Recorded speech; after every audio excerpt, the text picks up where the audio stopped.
Vous êtes dépassé par les événements? Tao Teled est là pour vous écouter.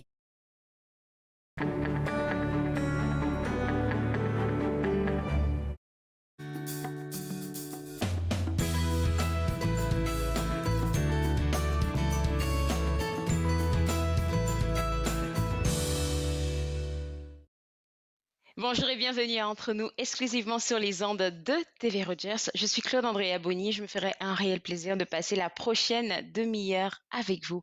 Aujourd'hui à l'émission, on va parler avec notre coach de vie, Sylvie Lapointe, et avec elle, il sera question de valser avec le changement. Elle nous partagera des outils pour pouvoir mieux vivre le changement qu'on est en train de vivre en ce moment avec la pandémie. On va aussi s'entretenir avec Monsieur Samuel Coeto, le directeur de l'Alliance française d'Ottawa. Il nous parlera des activités d'avril à venir. Et tout de suite, pour commencer, on va s'intéresser à la campagne des plaques porte-clés. Et avant de parler avec mon invité, je vous invite à regarder cette petite vidéo.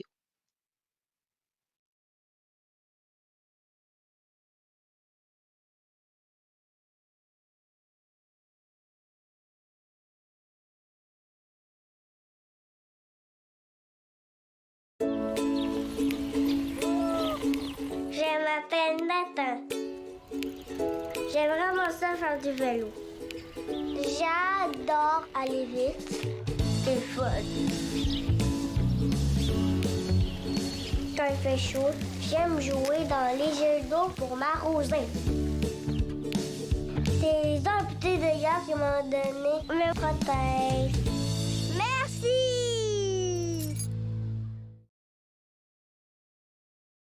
Bonjour, coordonnatrice des programmes Jouer prudemment et les vainqueurs de l'organisme Amputés de guerre. Toujours un plaisir de parler avec toi, Isabelle.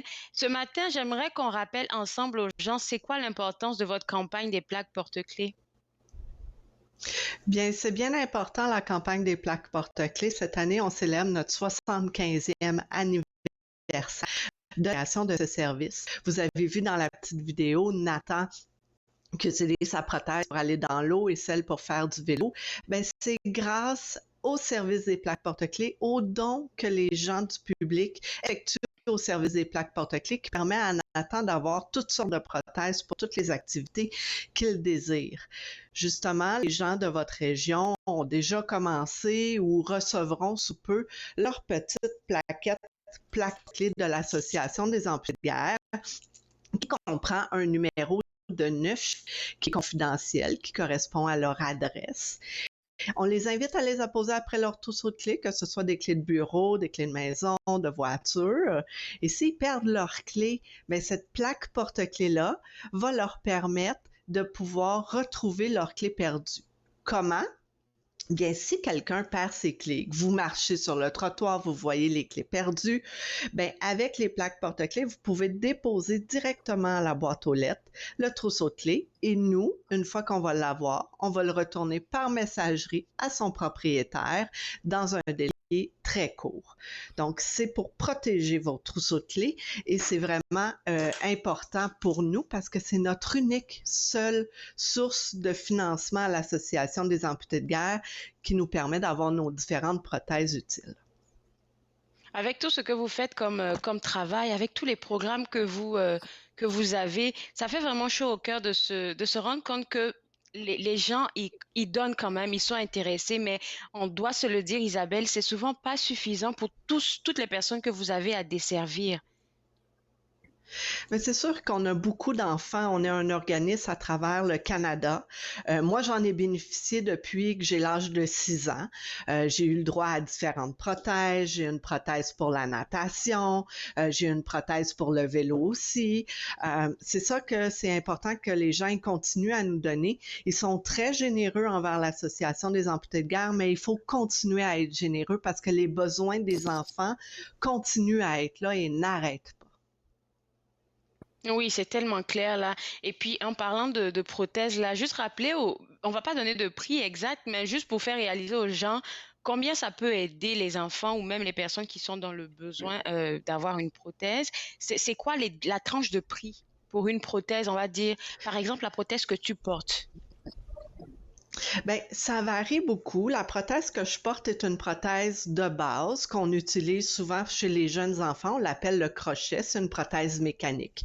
Donc, faut se rappeler qu'une prothèse, on change ça aussi souvent que des souliers. Alors, adulte comme moi, je peux faire plusieurs années avec une prothèse, mais un enfant comme Nathan, il peut changer de prothèse environ 1 à 2 fois par année selon sa croissance.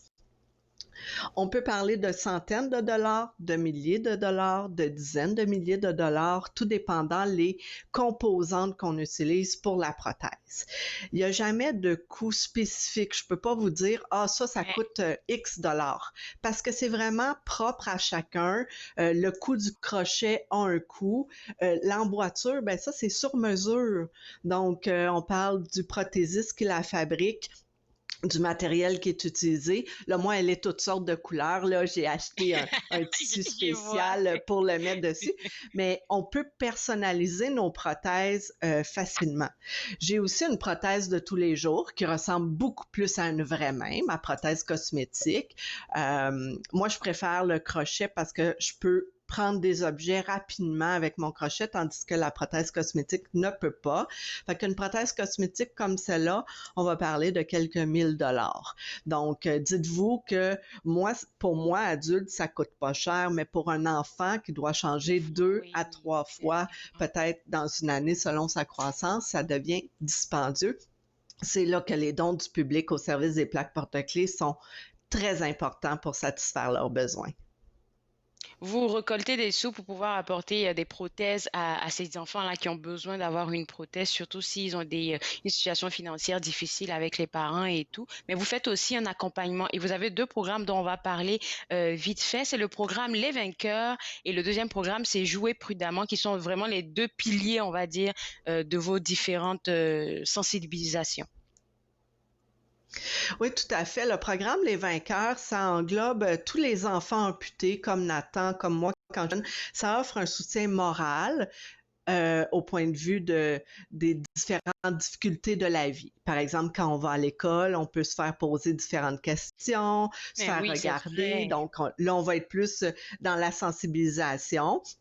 Mais aussi, on va être là pour supporter les parents qui vont se poser la question si leur enfant va pouvoir faire du vélo, courir, conduire une voiture, travailler. Donc, les Ouais, inquiétudes d'un parent normal, donc on est là pour les supporter.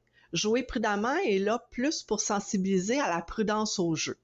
Parce qu'il y a beaucoup d'enfants qui vont perdre un bras ou une jambe à la suite d'un accident, malheureusement, et ça, la machine qui cause le plus aujourd'hui, c'est la tondeuse à gazon.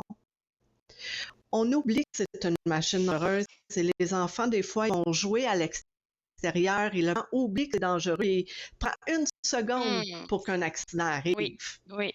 Donc, faites attention, s'il vous plaît. Là, les tondeuses, ils commencent à sortir. Il faut faire vraiment attention et jouer pour les sensibiliser là, au danger qu'ils sentent. Mais si vos téléspectateurs veulent de l'information sur le programme Les Vainqueurs ou les autres programmes que l'association offre, ainsi que pour le service des plaques porte-clés, je les invite à communiquer avec nous, soit en allant visiter notre site web à l'adresse amputédeguerre.ca qu'on voit en bas de l'écran ou à communiquer avec nous par téléphone au numéro sans frais, le 1-800-250-3030.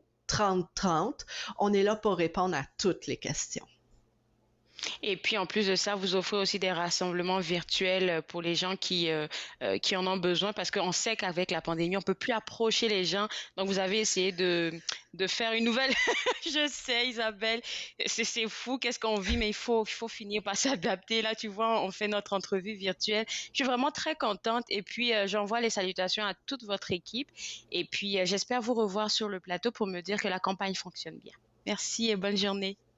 Bien sûr, on va vous faire un suivi. Moi aussi, je suis très heureuse de vous avoir de façon virtuelle. C'est un jour à la fois. Nous, l'Association des amputés de guerre, on est un service essentiel. Donc, si il y a de vos téléspectateurs, ils ont des questions ou quoi que ce soit, quelqu'un de leur famille qui est amputé, n'hésite pas à nous appeler, à aller voir notre site web. On est là pour y répondre en tout temps. Merci pour ces bons mots, Isabelle, et excellente journée à toi. Alors, pour vous autres à la maison, comme elle a mentionné, que ce soit pour les soutenir dans leur campagne plaque porte-clés ou même pour avoir accès à tous les programmes qu'ils ont, www.amputédeguerre.ca, c'est le site web à visiter et je vous invite fortement à donner quelque chose, ça pourrait aider un enfant. On va maintenant s'intéresser à qu'est-ce qui se passe du côté de l'Alliance française d'Ottawa parce que oui, ça continue de bouger et pour en parler, Monsieur Coeto Samuel, qui est le directeur de l'Alliance française, alors, Samuel, tu me disais que ça bougeait beaucoup en avril de votre côté et je sais qu'aujourd'hui même, il y a une activité qui s'en vient à 13 heures. Oui, bonjour Claude Andrea, toujours un plaisir. Effectivement, nous continuons à proposer nos activités tant bien que mal, malgré les restrictions. Et bien entendu, tout est fait de manière virtuelle ces jours-ci. Aujourd'hui, nous avons un speed dating, qui est donc un événement assez sympa où chaque participant peut venir pratiquer le français avec différents interlocuteurs, échange toutes les 5 minutes. Et la semaine prochaine, nous aurons également un café discussion euh, le 21 avril.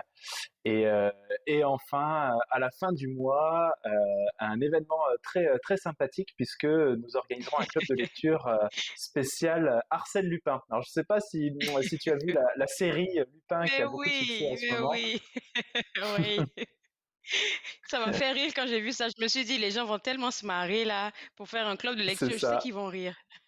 Mais exactement. En fait, on va revoir ensemble le tout premier ouvrage de cette série de Maurice Leblanc, Arsène Lupin, Gentleman cambrioleur.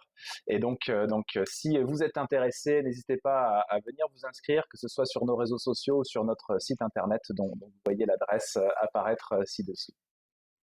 Moi, j'aimerais faire une remarque et j'espère que ça pourra servir aux gens qui nous regardent. En fait, je suis allée un peu m'affairer dans les différentes activités que vous proposez pour le mois d'avril.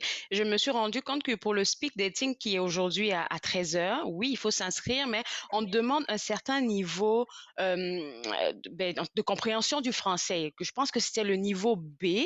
Tout ça pour dire que oui, c'est une activité virtuelle, mais on apprend beaucoup. Voilà pourquoi on vous demande d'avoir un certain niveau avant d'y participer. C'est cela, tout à fait. Certaines de nos activités sont ouvertes aux grands débutants. Par exemple, lorsqu'on propose un film, on a toujours des sous-titres en anglais. Euh, mais lorsqu'il s'agit d'une activité de conversation comme le speed dating, le café discussion ou même le club de lecture, il est nécessaire d'avoir quand même un niveau de français minimum pour pouvoir participer et puis ne pas être trop perdu dans la conversation. Donc effectivement, nous demandons un niveau B1, donc c'est l'équivalent ici euh, au Canada à peu près des niveaux B également pour les niveaux du gouvernement fédéral. Et j'ai juste une question, ça ce serait peut-être personnel, mais comment on fait pour le prouver qu'on a un niveau B avant de participer? Alors, soit on est déjà inscrit à un cours avec l'Alliance française et donc dans ce Ah, cadre-là, ok. vous avez Ouais. déjà été testé, vous avez déjà été placé dans un cours qui correspond à votre niveau, puisque nous faisons très attention à positionner tous nos apprenants dans des cours qui correspondent exactement à leur niveau de langue. Euh, Soit c'est aussi une auto-évaluation personnelle, si vous avez déjà passé des diplômes ou des certificats il y a quelques années qui peuvent attester de votre niveau. Nous ne demandons aucune preuve du niveau, c'est simplement une recommandation pour que les personnes soient à l'aise lors de l'événement. Mais c'est ça, parce que vous êtes carrément un allié de la francophonie ici dans la région de la capitale nationale. Là. Vous êtes un allié à l'Alliance française. Et ça serait intéressant même de dire aux gens, on veut que vous soyez à l'aise. On veut pas que vous appreniez le français difficilement. Parce que je pense que c'est ça qui retient un peu certaines personnes. Le français, là, il est vraiment large, sincèrement. Donc souvent, on a un peu peur de cette langue-là, mais vous mettez tout le monde dans des conditions, je suppose. C'est cela. Pour nos événements, personne ne va vous corriger. Nous serons toujours vraiment bienveillants, encourager la discussion au maximum tant qu'on peut se faire comprendre et qu'on comprend ce qui se passe. Ça va. C'est pas un cours de français. Là, on cherche pas à être très strict sur les règles de grammaire ou de conjugaison. Donc pas d'inquiétude. Tout le monde est le bienvenu. C'est ça qui est le plus intéressant. Donc, si vous allez à un speed dating ou bien un café discussion que vous mettez un le à la place du la, on va pas vous taper sur la main. Vous êtes là pour Non. apprendre. Donc, prenez votre inscription et puis participez à ces activités-là. Pendant que je t'ai, Samuel, je veux poser une question personnelle qui, je pense, pourra intéresser les immigrants parce que je suis immigrante. Arrivé à un moment dans notre processus d'installation au Canada, on nous demande de faire des tests. Et l'Alliance française est le coin requis, même l'un des coins requis, en fait, pour faire ces différents tests, que ce soit de français et tout. Je me demande à quel point on peut le faire en ce moment, vu qu'est-ce qu'on est en train de vivre. Alors, tout à fait, c'est une bonne question. Nous sommes actuellement dans une situation un petit peu difficile. Nous avons dû fermer notre centre d'examen pour nous conformer aux recommandations de la province. Et donc, pour maintenant les 3 prochaines semaines au moins, tous nos examens ont été reportés. Donc, les sessions qui étaient prévues en avril seront reportées en mai. Et effectivement, nous essayons aussi bien pour être au maximum en accord avec les recommandations provinciales et les règles en termes de santé publique, de respecter toutes ces recommandations. Donc, nous avons une injonction à rester à la maison et nous essayons de la respecter autant que possible. Ben, c'est vrai, c'est devenu une injonction et puis on doit le faire là parce que c'est pas facile qu'est-ce qui se passe en ce moment. Alors, donc dès qu'on reprend en mai, dès que vous reprenez en mai, donc ça veut dire qu'on pourra avoir accès à vos locaux pour pouvoir passer nos différents tests. Oui, tout à fait. Et nous avons donc des règles très strictes en termes de distanciation sociale, de de nettoyage, règles d'hygiène, que toutes les D'assainissement et salles tout, sont oui. désinfectées, etc. avant. Et donc, nous avons maintenant l'habitude, depuis le mois de mars 2020, d'organiser ces sessions-là dans le plus strict respect des règles sanitaires en vigueur. Donc, voilà, Tellement vrai. les places sont très limitées malheureusement puisque nous devons limiter le Je nombre de peux personnes comprendre, présentes, oui. voilà, dans nos locaux en même temps, mais, euh, mais nous essayons de faire au mieux. Merci beaucoup, Samuel. On va inviter les gens à visiter le site web et pourquoi pas à participer à toutes les activités dont on vient de parler. Bonne journée. Merci, bonne journée. Alors, pour vous autres à la maison, aujourd'hui même, à l'Alliance française d'Ottawa, il y a le speed dating à 13 heures, donc vous pouvez juste aller au www.af.ca pour participer à cet événement. Il faut juste aller et puis cliquer sur un lien pour vous inscrire. Il y a aussi le café discussion en ligne qui s'en vient pour le 21 avril et le club de lecture Arsène Lupin le 24 avril à 11h30. Toutes les informations, encore une fois, au www.af.ca. Vous savez, on n'a pas arrêté de parler de la pandémie depuis le début de l'émission, mais notre coach de vie est avec nous en ce moment, Sylvie Lapointe, et elle est là pour nous parler de comment valser avec le changement. Sylvie, c'est pas facile. À chaque fois, tu nous reprends avec tes conseils, mais on a l'impression qu'à chaque fois que tu reviens, elle me dit, OK, j'avais besoin qu'elle me parle aujourd'hui. Tant mieux, des fois, j'ai besoin de me parler aussi, parce que moi aussi, Ah je me oui. décourage. Puis moi aussi, je trouve ça dur. Et j'ai besoin d'entendre des gens qui ont plus de sagesse que moi ou plus de résilience que moi cette journée-là. Donc, c'est quoi? C'est ça le point de départ, hein, Claude Andrea, c'est de tout simplement accepter ce qui est. Et donc, si tu es découragé aujourd'hui, si tu te sens dépassé aujourd'hui, OK, c'est ça. C'est ça la réalité. Donc, de l'accepter, de donner le temps de vivre l'émotion, de vivre cette façon d'être pour qu'ensuite tu puisses choisir d'autres choses. C'est tellement vrai. Mais on ne veut pas vivre les situations ou les émotions inconfortables. Comme quand c'est inconfortable, là, on essaie toujours d'essayer de repousser ça. Non, non, j'en veux pas. Parce qu'on se dit que ça va nous souiller. Mais alors que j'ai l'impression que ça s'accumule seulement. Tout à fait. Sais-tu, le timing est intéressant parce que je fais beaucoup de coaching en ligne ces jours-ci. On s'adapte, tout le monde.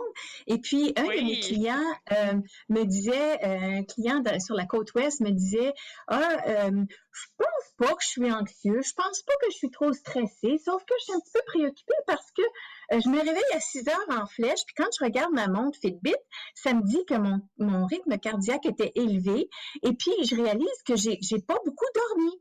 Alors, j'ai dit ça, c'est les émotions inconfortables que tu refuses de t'admettre durant la journée, qui quand même ont une vie et te font vivre une expérience qui est complexe, mais aussi inconfortable durant la nuit.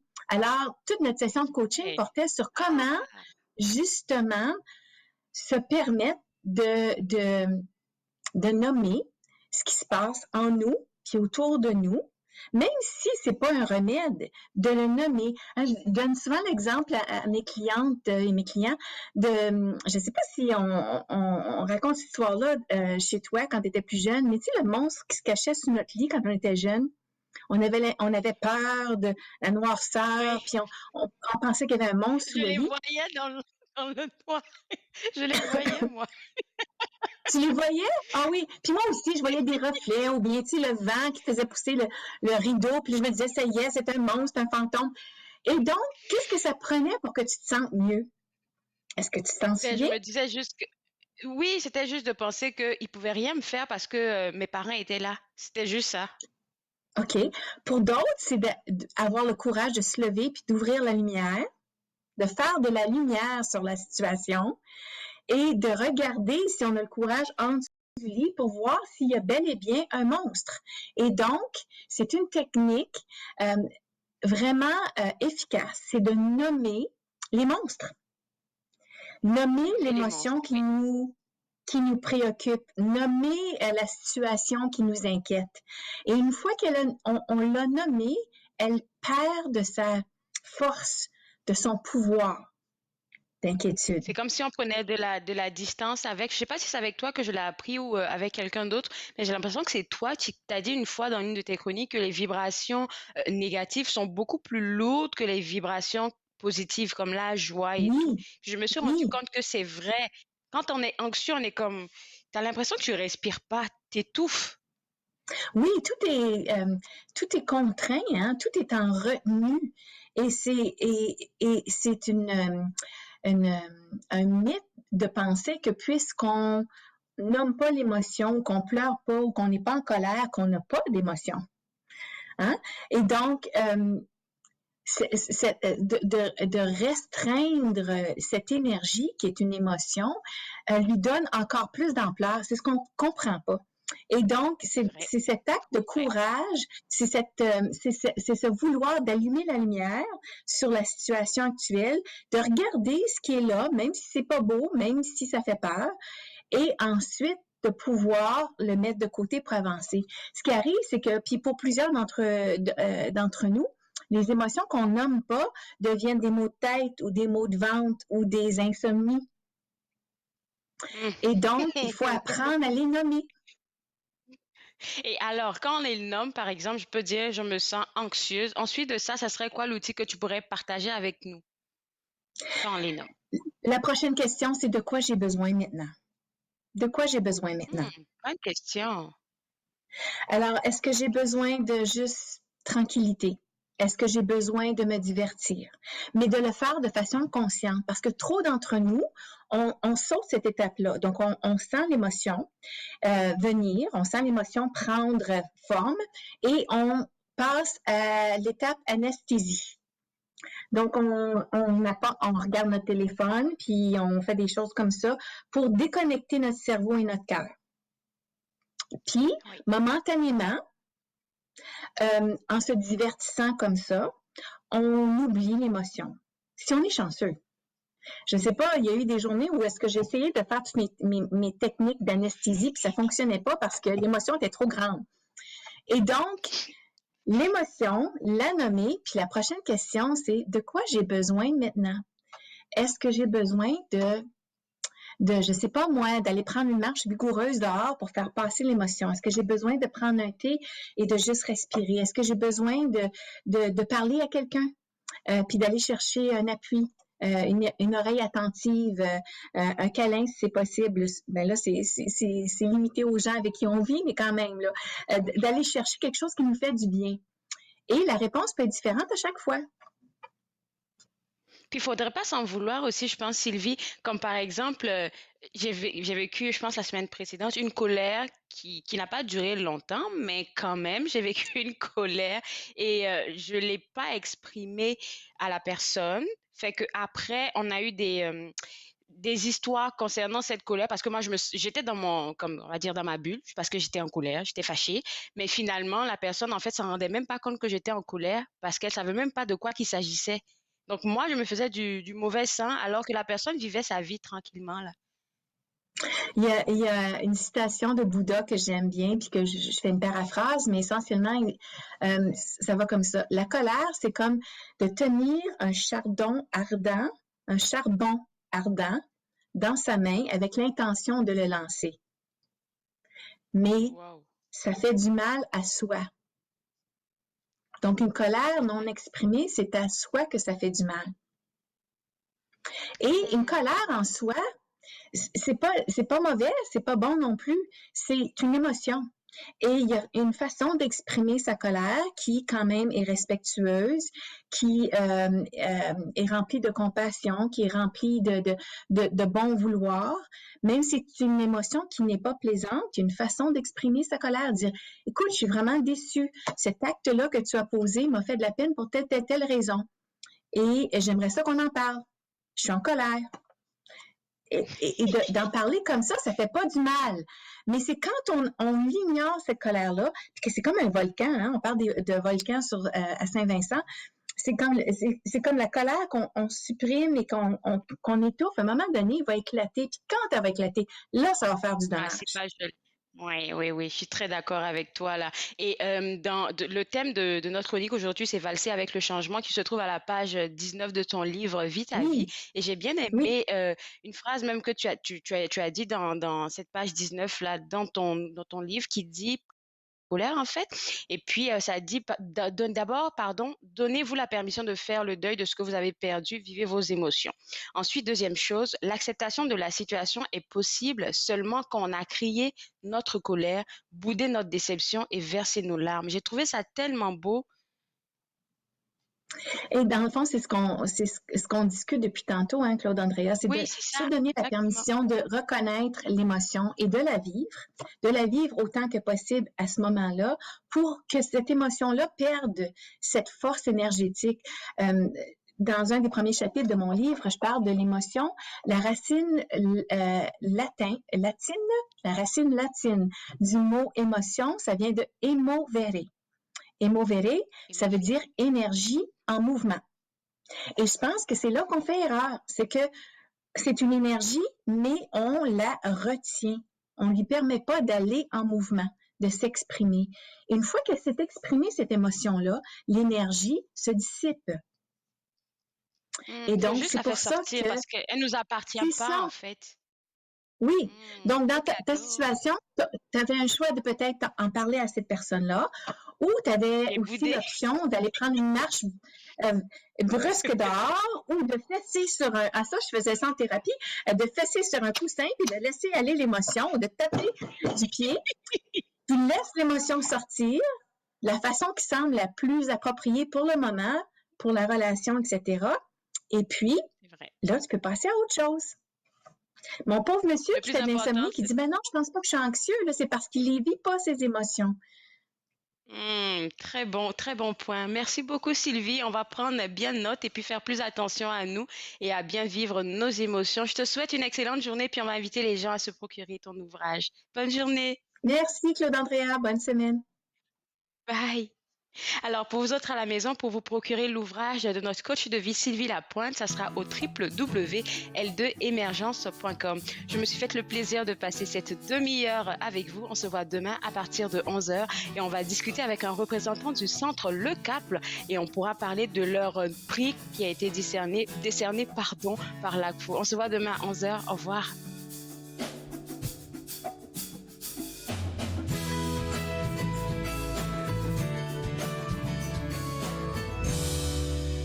Faites-nous part de vos commentaires en composant le 613-521-2323 par courriel sur Facebook et Twitter.